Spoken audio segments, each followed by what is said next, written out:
Hello folks. The video that you will be seeing shortly is about Imran Khan bowling against England in the 1982 series played in England. This was the first series of Imran Khan as a captain. In the series he took 21 wickets. You will be seeing how he took all of the 9 wickets that he took in the first test match played at Birmingham. He took 7 wickets in the first innings and 2 wickets in the second innings. Imran Khan was the captain of Pakistan team. Pakistan played quite well in the series. However, Pakistan lost the series by the margin of 2-1 tests. Imran's bowling and batting performance in the series was fantastic to say the least. Let us see the video, having all of those 9 dismissals that Imran Khan produced. First to go was Derek Rendell, bowled by Imran. Derek made an error of judgment leaving this sharp in-dipper. Then Gower too could not handle the in-swinger, actually an outswinger for him, and got caught by Bari. Third to go is Botham, bowled by a sharp in-dipper. Actually getting the Gower's wicket was the turning point of this match. Gower came when the score was 2 for 37.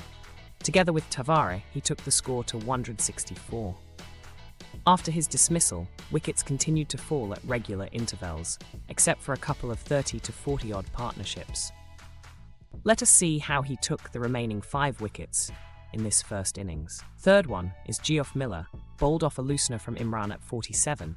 The bowl did not rise as much as he anticipated. Next, Hammings is LBW to an in-swinger again. Then Bob Taylor goes out LBW again on a similar delivery at only 1. Last is Ian Greig. He too could not handle the fast short delivery, and catch was taken just behind the wicket by the forward short leg.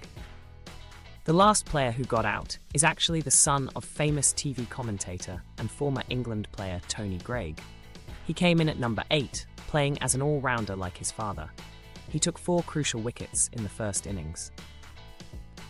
In the second innings, Imran got 2 wickets.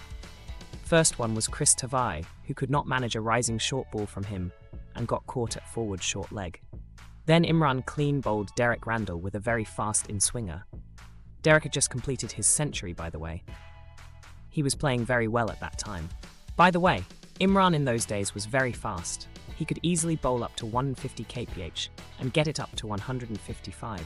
However, he would consistently bowl from 142 to 147 kilometers per hour. But whenever a wicket fell or the situation demanded, he would start bowling very fast using his brute force. See the way he bowled to Derek Rendell and few others. It is a testament to his capacity to bowl fast at will. Thank you for watching this video. For more interesting videos on cricket, please subscribe to our channel.